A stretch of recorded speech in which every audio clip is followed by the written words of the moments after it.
nome é Sônia Rejane e eu vim aqui para contar da minha experiência quase morte.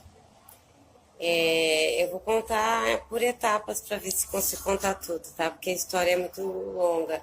E porque a minha EQM é uma coisa muito estranha. Ela se deu uma maior parte comigo fora do corpo aqui mesmo e poucas vezes no astral. E o mais interessante para mim hoje é o que aconteceu após essa EQM na minha vida, que também mudou muito, gente, vocês nem imaginam. Eu sou outra pessoa, mudou da água para o vinho, literalmente. A minha vida deu uma virada de 300, não sei, 400 graus, sei lá, se pudesse, tá? Então foi uma coisa impressionante que aconteceu comigo. Bom, eu sou de Porto Alegre, né?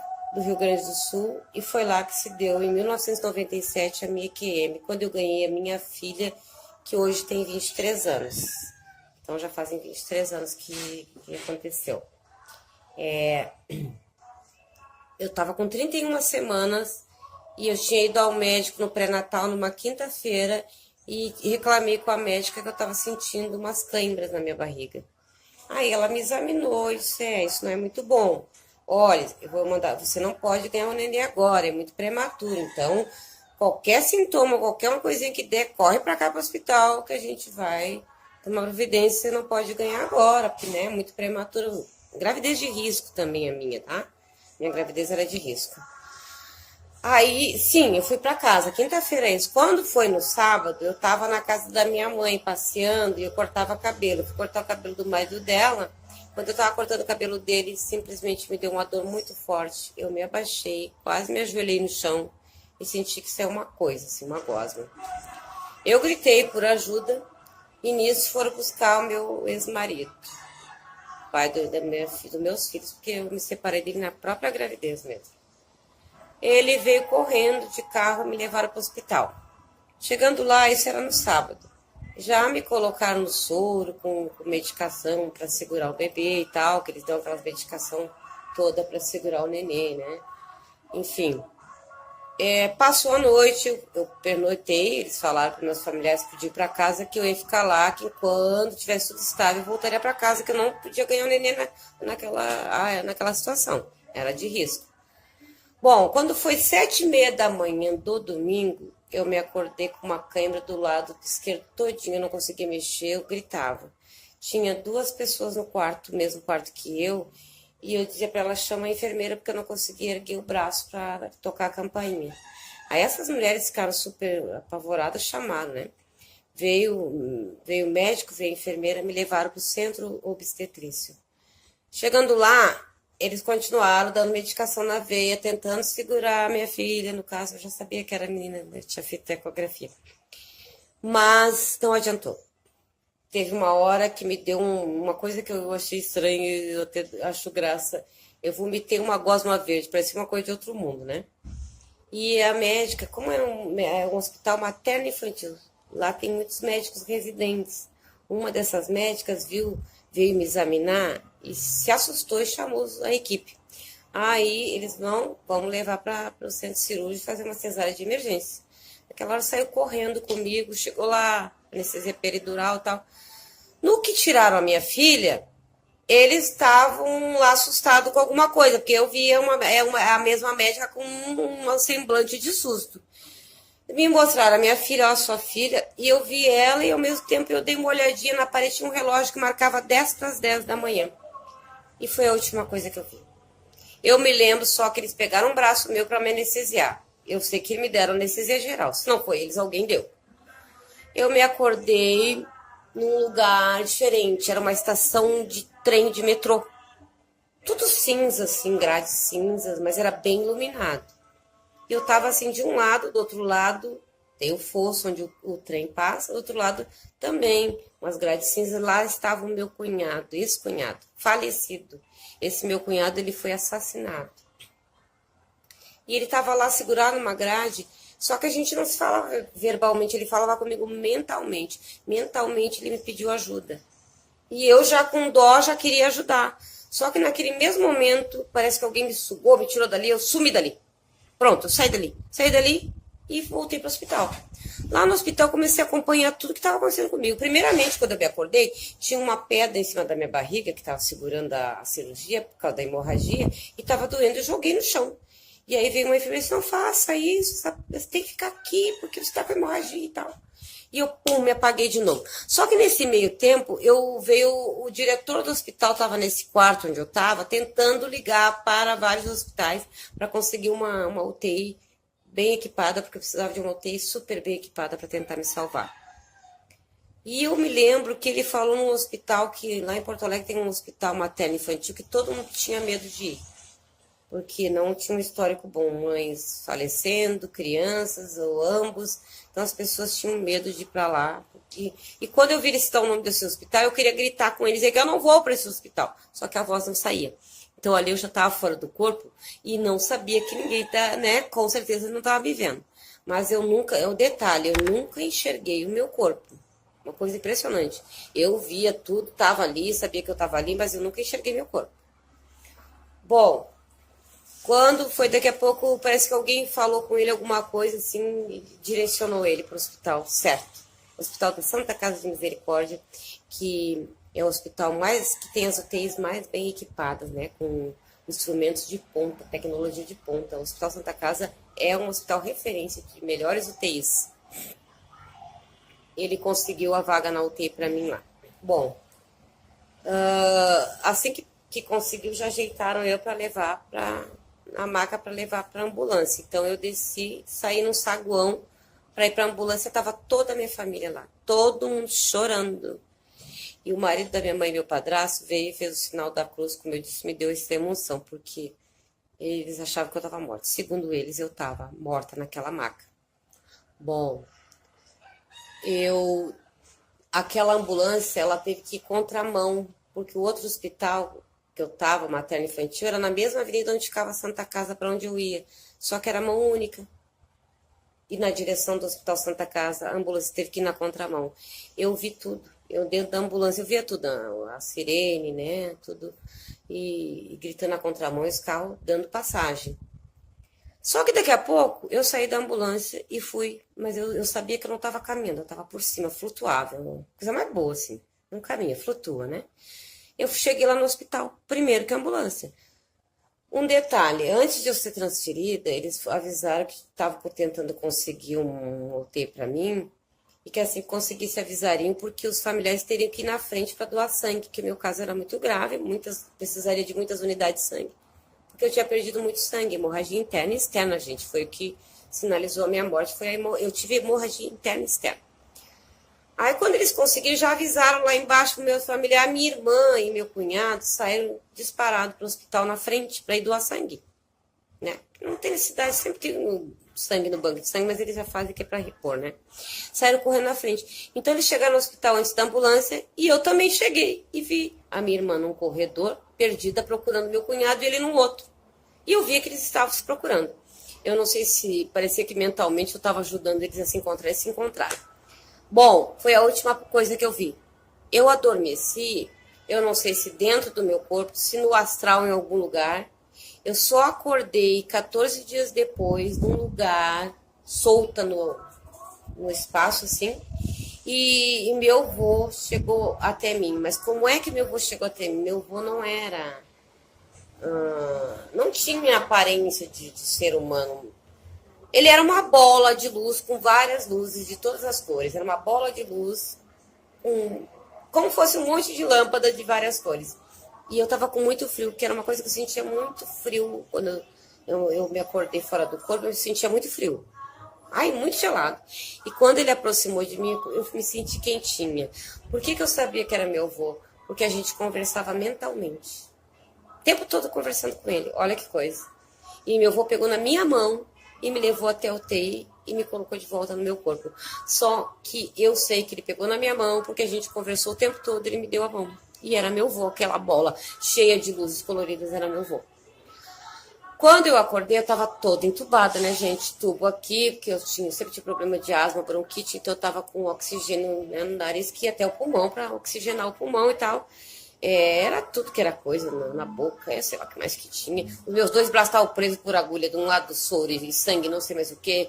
Aqui todos os eletrodos para monitorar o coração ligado na máquina. Então, aquele oxigênio estava queimando meu pulmão e eu tentei puxar a mangueirinha porque estava ardendo meu pulmão. Ai, não, claro, a mangueirinha, mas ela estava lá, né? Aí, olha o que eu fiz. Eu mesmo com meus braços presos, cheios de agulha, com tudo pendurado, assim, eu levantei o braço e tentei alcançar o oxigênio. Quando eu fiz isso, as máquinas começaram tudo a apitar. E nisso veio o médico, veio o enfermeiro, veio todo mundo para minha volta dentro daquela UTI. E aí um médico falou que eu estava recém acordando e fazendo arte. Esse mesmo médico, eu acredito, que foi o mesmo que na noite anterior foi até o corredor onde estava minha mãe, minha família, e disse, olha, tudo que a medicina poderia fazer nós já fizemos, agora é só um milagre. A minha mãe caiu no chão, desmaiada, quase infartou. Então deve ter sido o mesmo médico, né? Bom, me atenderam, eu estava de volta, saíram, deixaram eu lá, né? Tinha uma senhora que dividia a UTI comigo. Só tinha um biombo que dividia. Ela tinha infartado. Ela estava ali que tinha infartado. Ela começou a me chamar, e me chamando de menina. Menina, você tá bem? Como é que você tá? Tô. Ela disse, olha, eu pensei que você nem estava mais aí, porque essa noite você passou tão mal que eu vi eles falando que era o fim, que você estava morrendo ou estava morta, que eu achei até que já tinha levado seu corpo. Aí eu disse, é mesmo, é.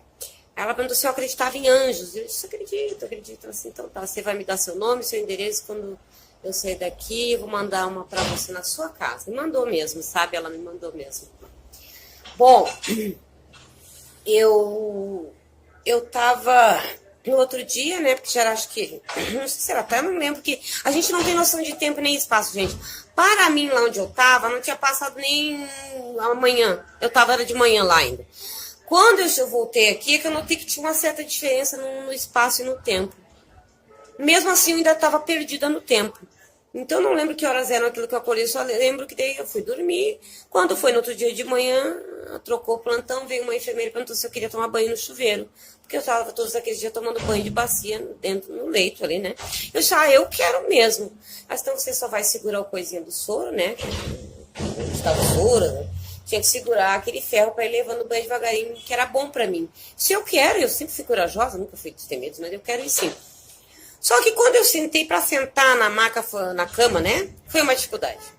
Gente, quando eu fui tentar botar meu pé na escadinha, tirei da cama, eu senti um choque, assim, que chega a dar um grito. Era um choque de não sei quantos volts. O meu pé, toda vez que eu tentava encostar, ele dava choque. Aí eu disse pra ela, não dá, dói muito. Aí ela começou a massagear meu pé, pra circulação, eu acho, voltar. Foi que até que eu consegui botar o pé. Eu não conseguia colocar o pé no chão. Eu tinha escara nas costas, né? De estar deitada na mesma posição também, fiquei com escara, sabe? Uma coisa assim muito louca. E aí eu fui pro banheiro, ela saiu, foi fazer alguma coisa, eu fiquei sozinha. Ainda alguém reclamou porque ela deixou eu sozinha lá no banheiro, acho que eu podia cair, que eu falei, não aconteceu nada comigo mais. Tava tonta, tava assim, tonta, parecia que eu tinha rodado uma roda gigante, sei lá no que. Eu tava bem tonta mesmo. Mas eu consegui me segurar, ficar firme, tomei banho, voltei pro leito, sentei. Aí eu só falava que eu queria comer, que eu tava com fome e sede. Ela falou, bom, a alimentação a gente não pode mexer em nada, você estava recebendo alimentação por tubo, tá no soro, a gente não pode, depois vamos ver. Bom, tá certo. Em seguida, passou-se uns dias, também não sei quantos dias, gente, porque, como eu disse, eu custei a tomar a noção do tempo aqui no planeta. Eu vim de um lugar onde o tempo não era nada, e não existia praticamente. Quando eu volto pra cá tem hora, tem tudo, tem dia, tem noite, então eu custei a tomar. Eu sei que eu vou um dia ou dois, dei alta dessa UTI. Como a minha filha estava no hospital materno-infantil, estava no outro, eu fui transferida de volta para onde estava a minha filha. Bom, no dia que eu cheguei lá, me levaram para um quarto, eu só dizia que eu queria ver minha filha. Porque dali em diante eu comecei a ver que tinha uma diferença no tempo. E eu tinha uma saudade que doía no meu peito, a saudade de ver minha filhinha. Eu queria ver minha filhinha. Eu notava que fazia horas, ou dia, sei lá, que eu não via ela, só não sabia quanto tempo. E aí eles me deixaram no quarto, não, você vai lá, calma aí, daqui a pouco alguém vem, a enfermeira vem me buscar, sei lá. E eu fiquei sozinha no quarto, que eu olhei para um lado, olhei para o outro, não tinha ninguém, sabe uma coisa, eu vou lá procurar minha filha. Cheguei, peguei o elevador, ninguém viu. Subi até o andar onde era a UTI, né, o Natal, chegou lá, eu entrei na sala, tô entrando na sala assim, as enfermeiras começaram a se olhar uma para outra, paralisou o UTI neonatal. E aí eu procurando onde estava, né, a minha filha, porque é tudo na incubadora, onde é que estava a incubadora dela. Uma enfermeira me veio, me pegou no braço e vou lhe levar, até que é sua filhinha. Aí ela falou assim, senta, mãezinha. Ai, mãezinha, nós estamos todo mundo assim, nem sabe dizer o que a gente está sentindo, porque você foi dada como morta quando saiu daqui, a gente achou que você não voltava mais e que a sua filha ia ficar órfã. Aí foi que eu fui ver porque que todo mundo ficou assim com aquela cara que parecia que tinha visto um fantasma, né? Todo mundo parecia que estava vendo o alien, sei lá o quê. Então as pessoas estavam simplesmente apavoradas. Bom, eu dei alta do hospital, deu problema na minha cesárea, mas eu tinha que ir todos os dias para dar. Eu não podia ficar no hospital posando, tá, gente? Eles não deixavam. Então eu chegava às 6 horas da manhã, todo dia no hospital que meu irmão me levava, e depois à meia-noite e pouco ele me buscava, que era o último horário que dava mamar para ela, e podia ir embora, eles não deixavam ficar lá. Eu passei muito trabalho indo e vindo, sabe? Porque ela ficou mais uns dias. A minha filha nasceu com 2,20 kg e ela voltou para 1,1 kg. E os médicos só iam dar alta para ela quando ela voltasse para os 2 quilos. Só que eu passei uma semana incomodando e chorando. Quando ela estava com 1,900, eles liberaram ela para ir para casa. Era um ratinho. De tanto sofrimento que eu tive, eu acho que eles ficaram com pena, liberaram ela com 1,9 kg. Eu pude voltar para casa. Fui para casa da minha mãe, claro, não pude ir para minha casa. Eu necessitava de alguém que cuidasse de mim. Gente, eu sou bronzeadinha assim. Vocês sabem que quando eu saí do hospital, que eu voltei para casa, minha filha também, eu tinha minha identidade. Eu fui assaltada um tempo atrás e não tenho mais identidade. Eu fiquei branca. Meu cabelo era mais comprido que isso. E aí, quanto mais ele cresce, mais ele desce, né? Porque é um cabelo encaracolado, mas quando cresce, ele cai assim. Então ficou bem bonito o meu cabelo. E a minha pele era branca alva. Tanto que eu fui fazer identidade, eles colocaram lá cor branca. Ninguém acredita a palidez que eu saí do hospital. Tô completamente branca. Eu era o Michael Jackson, mudei de cor. Bom, gente, o que eu acho interessante nessa minha EQM também é que ela se passou a maior parte do tempo comigo fora do corpo aqui. Eu tive só 2 vezes fora daqui. Foi quando eu saí na mesma hora que eu desfaleci, né? E 14 dias depois, quando eu ia retornar para o meu corpo, foi quando eu me vi lá de novo nesses outros lugares, solta no espaço, e vi meu voo e retornei. Porque até então eu andava, era por aqui, fazendo peraltice, adorando andar assim por cima, que é coisa mais boa, né? E, gente, o que aconteceu depois dessa EQM que eu falo, que transformou muito a minha vida? Quando eu era criança, eu sempre tive muita visão, não sei do que eu via, eram umas coisas feias, uns bichos feios que eu via. Eu não dormia, eu dormia com a cabeça, não deixava ninguém dormir, eu chorava, eu tapava minha cabeça para não ver as coisas, eu tinha medo, a gente morava num lugar que dificilmente tinha luz, não tinha. No começo não tinha luz, depois veio a luz, mas a luz era instável, faltava muito, a gente dormia de vela e tal. E aí, quando dormia de vela, meu Deus, aí que eu via aquelas coisas. Eu era considerada uma criatura doente pela minha família, me chamavam de louca porque eu era assim. Eu tive problemas na puberdade, lá com 17 anos que eu fiquei mocinha, e até então eu urinava na cama, mas eu urinava na cama de medo, porque eu via muita coisa.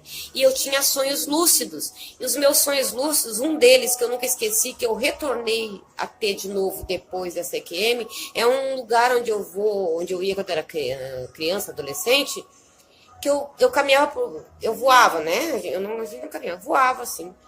Tinha uns pinheiros muito altos, umas montanhas, uns picos. Não era no Brasil. Eu vivia indo lá, não sei porque eu estava sempre lá. Mas só que isso passou. Eu tive meu filho que tem 33 anos, que é 10 anos mais velho que a irmã. Nunca mais eu tive esses sonhos lúcidos. Depois que eu ganhei minha filha, eu retornei a ter esses sonhos lúcidos. E esse sonho retornou. Talvez como um aviso, né? Sei lá. Eu saio do corpo assim e vou visitar pessoas em outros lugares. Por exemplo, agora eu tô aqui na Bahia, eu vou lá, na minha cidade natal, eu vou em tudo que é lugar, eu lembro bem direitinho como é, eu vou por cima, assim e tal, voando, planando, sei lá o que, e volto. Aconteceu uma coisa muito grave com meu filho em 2017, e porque eu procurei muita religião para tentar descobrir o que tinha acontecido comigo, né? Porque eu era uma pessoa crente numa religião antes da EQM, e depois da EQM eu sou uma pessoa que me tornei ateu, à toa, como eu digo. Porque eu conheci todas as fés e nenhuma me satisfez a minha curiosidade que eu tinha. Nenhuma. Mas eu fui, mesmo assim, porque conversar com as pessoas não dava, as pessoas me chamavam de louco, que essa história. A minha irmã, quando entrou na UTI, depois que eu retornei, Ela foi lá, ficou uns minutinhos, cada um podia ficar só um pouquinho ali, né, comigo, depois não podia muita gente entrar na UTI. Ela saiu de lá dizendo que não era para dar bola porque eu falava, porque eu estava falando bobagem por causa das medicações. Essa foi a orientação que ela deu para a família. Então, quando eu tentava conversar sobre isso com as pessoas, eu tinha uma irmã minha que acreditava em mim. Eu não tinha com quem conversar, gente, com quem contar. Então, eu comecei a procurar na religião espírita. Eu encontrei uma casa de apometria, né? Que a apometria, eles fazem o desdobramento do espírito. Lá foi onde eu encontrei as melhores respostas. Então, foi bom, não foi ruim. Mas eu noto que eu não me apego a religião nenhuma mais. Eu tenho uma fé numa coisa maior, que é amor. Ela é puro amor, assim, é uma energia de amor, de perdão principalmente, mas que eu não necessito estar dentro de templo nenhum. Eu sinto que eu não necessito. Não necessito. Não, outra coisa também que eu nunca tive, mas depois da CQM eu passei a ter menos ainda, que é medo. Uma coisa que eu não sinto é medo, não tenho medo de nada. E eu, realmente, gente, eu não tenho medo de nada. Eu não conheço nada que eu tenha medo, não. Eu não sei se isso é bom. Porque talvez não seja tão bom assim, mas eu não tenho. E outra coisa que eu nunca tive e agora muito menos é apego. Eu não me apego a nada.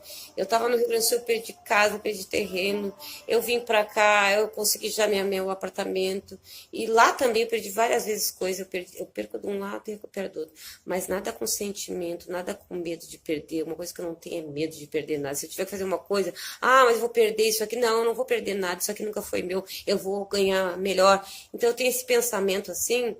É sempre um pensamento na vanguarda, como dizem, né? Eu não tenho medo e nem apego a nada material. Nada, nada, nada, nada. E o mais impressionante é que parece que isso me ajuda, né? Porque é um pensamento que não me liga às coisas. Assim, eu já perdi tanta coisa. E quando eu cheguei aqui na Bahia, eu passei 2 anos de aluguel. Já estava, assim, desesperada, né? Trabalho pouco trabalho. O Brasil quebrado e eu pagando aluguel. Simplesmente meu apartamento veio. E é assim... Eu perco uma coisa aqui e ganho 10 ali. Mas não que eu estou catando, procurando, brigando, ou me lamentando. Não. Eu sigo, eu levanto a minha cabeça e sigo. Pronto, perdi. Quando eu vejo lá, tá outra coisa melhor na frente. Então, eu acho que nesse ponto é positivo. Agora, o medo, dizem que é bom para o ser humano. Pois é, mas eu perdi mais ainda o medo. O medo da morte, então, não existe. Gente, toda pessoa que teve experiência quase morte pode saber, pode conversar com ela. Ela perde totalmente. Não existe morte. Existe uma partida. Um espírito que sai dessa casca aqui, que ele é luz, que ele é vida, ele nunca vai morrer. Ele sai daqui e segue. Isso aqui é o que pode dizer que morre, né? Que deram esse nome de morto, morre. Então tá, isso aqui morre. Mas tem uma essência dentro da gente que ela não morre. E outra coisa que eu também descobri é que você não sente dor nenhuma quando morre, não. Se você for atropelada, receber uma facada, um tiro, morreu incendiada, morreu afogada, gente, você não vai sentir nada. Assim que você acordar no outro lugar, você nem sabe o que aconteceu na grande verdade. Eu descobri que o espírito se retira do corpo antes da tragédia. Então, por isso a pessoa não sente. Dizem, né? Mas vai saber. Porque quando eu retornei para o hospital 2 vezes lá, eu senti a dor nos pontos horrível, né? E meus braços também estavam muito doloridos, tanta agulhada, também eu senti a dor. Mas fora daqui a gente não sente nada, nada. Eu disse para os médicos quando eu retornei para a UTI, que droga, por que eu não fiquei lá onde eu estava? Lá não sentia dor, não sentia nada, estava tão bom lá. Então, percam o medo da morte, percam o medo da dor. Aconteça o que acontecer com você aqui, para onde você vai, você não sente nada. Aliás, você nem sabe o que está acontecendo. Porque eu, por exemplo, eu fiquei fora do corpo andando por aí, eu não sabia o que estava acontecendo comigo. Eu não enxergava o meu corpo, então eu não sabia o que estava acontecendo comigo. Eu não sabia de nada. Eu sabia que eu estava tão feliz de andar por cima, flutuando, sei lá o que é aquilo, caminhando por cima, flutuando, voando, eu não sei qual é o nome que se dá.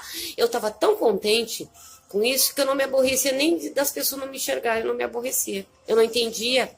Mas eu fiquei sabendo nessa casa de apometria onde eu fui, que tinha que ser assim, que se eu tivesse enxergado o meu corpo, eu não teria retornado para ele, não estaria vivo e não era o momento de eu sair daqui do mundo, era um momento, eu tenho muito mais coisas para fazer e que eu tinha que ficar, entendeu? Então, por isso que eu não enxergava o meu corpo. Se eu tivesse enxergado, talvez, no meu caso, não sei os outros, certo, gente? Esse é o meu caso.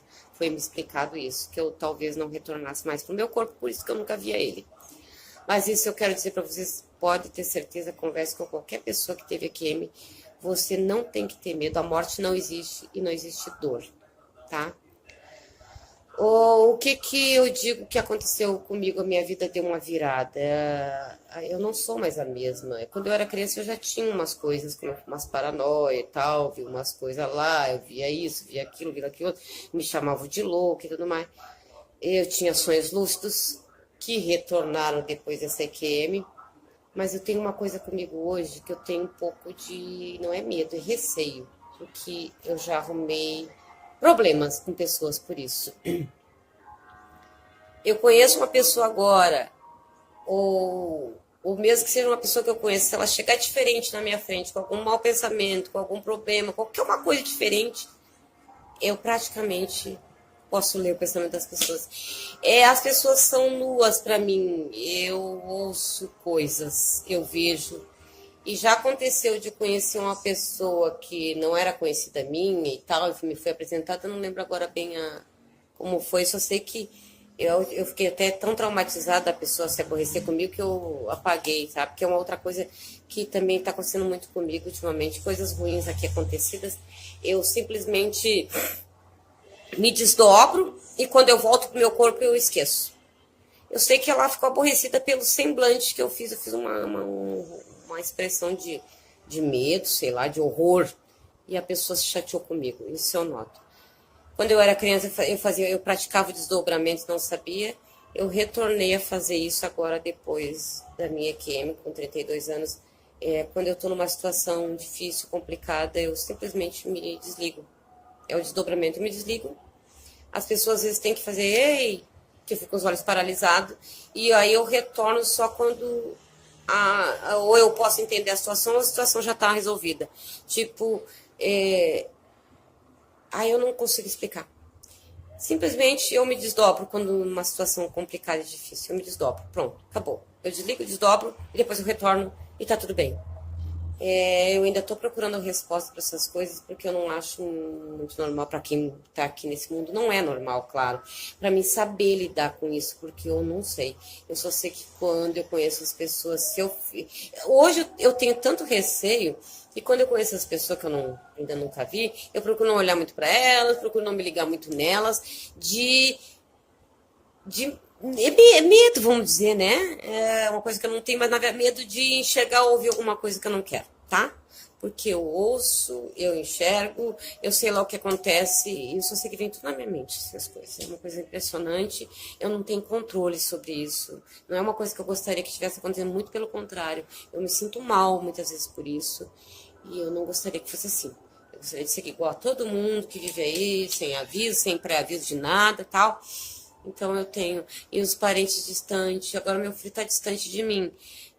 Quando eu acordo assim sobressaltada e me vem toda uma situação, eu ligo. Eu ligo e pode ligar que está acontecendo alguma coisa, porque eu recebo aquilo na hora. E sabe, é coisa de mãe, né? Mas no meu caso, vem as coisas muito as claras para mim. É uma coisa assim, praticamente decifrada. E eu estou procurando ajuda, inclusive, para mim poder entender isso e saber lidar com isso, porque para mim não está sendo fácil lidar com esse tipo de situação que hoje eu adquiri. Não sei. Não sei, não gostaria que fosse assim, porque às vezes eu me sinto mal por conta disso. Sei lá, tá? Bom, eu espero que eu tenha contado e explicado bem a minha situação, que como eu contei essa história toda, gente, é para explicar o que aconteceu comigo por conta dessa EQM, como a minha vida ficou, porque a EQM foi uma coisa curta, tanto que eu não sabia nem espaço e tempo lá, mas não foram 14 dias, né? Mas eu não tinha noção, para mim não tinha passado uma manhã ainda, quando eu me acordei no meu corpo, né? Então, mas lá foi uma coisa assim muito rápida. O que passou a acontecer na minha vida depois disso, quando eu retornei para casa com minha filha, retomei a minha vida, é que foi muito diferente. Tudo mudou muito. Eu mudei de religião, eu mudei de tudo, eu não quis mais saber. Enfim, umas coisas assim que às vezes eu ainda não consigo explicar. mas eu tô procurando. Eu descobri uma nova maneira de tentar entender isso, tá? Então é isso. Agradeço pela oportunidade. Tudo de bom, muita luz para todos nós.